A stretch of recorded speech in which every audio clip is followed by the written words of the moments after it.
What's up, guys? I'm back with a two-part video, and the first part of the video is going to be about how to make buttons and links on your homepage. And the second part is going to be how to record your Zooms, access your Zooms, and then share your Zooms, how to find those and figure out how to share those to your students for past Zooms if you're going to do that. So first off, I want to show you kind of how to make a home page once mine loads, where you can have buttons or links down at the bottom so that kids can find your modules, live Zooms, whatever you want. So I'm going to show you a couple different ways. So I'm going to go to you're going to go to your home page and you're going to edit. So here's my first period edit. And you can see it's kind of all at the top you have your Google slide embedded, or maybe you don't, maybe you just have some information, and then underneath you're going to see I created what's called a table. So if you go right here, there's a table. I did a 1x5. I guess on here it's called a 5x1. I would have called it a 1x5. And you insert that, and you could do something simple like what I did, is just type in what you want to be linked to. You don't have to have these fancy buttons if that's not your style. You would just highlight the words that you want to be a link, and you can link to URL, and that's where you would paste your Zoom link. Let's say you want to do some buttons like me. There's a couple ways you can do it. You can see that you can do it as simple as making it on Google Slides and taking a screenshot. Or you can go to Canva if you want to get fancy, and you can pick a cool frame and then add a photo. And I'm not really going to show you how to do this, but you can play around with Canva and make yourself some buttons and then just download them. And make sure you download them as a PNG or as a picture, a JPEG. So you go back to your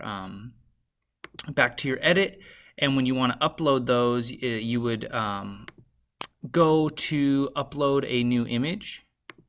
So you can choose it from your computer, or if you already uploaded it, you can just pick one of the ones that you've uploaded to the images file.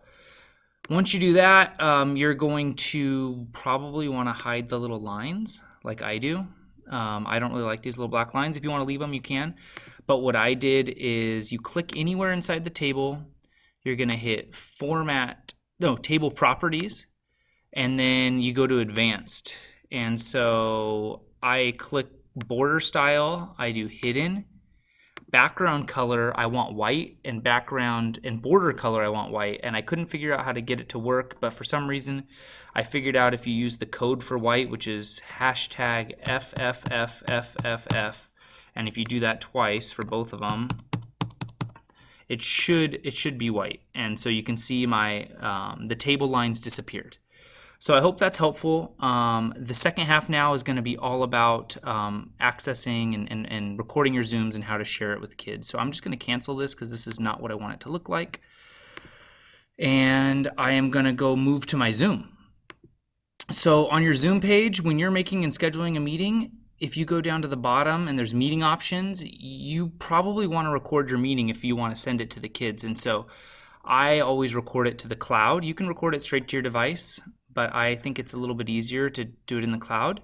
And then you're like, well, where in the cloud is it? Is it in Google Drive? No. You're going to go right here on your profile on the left hand. No, not profile. Go down to recordings. So I only have a couple recordings with my new DUSD account. All I have are just some meetings I did with some teachers today.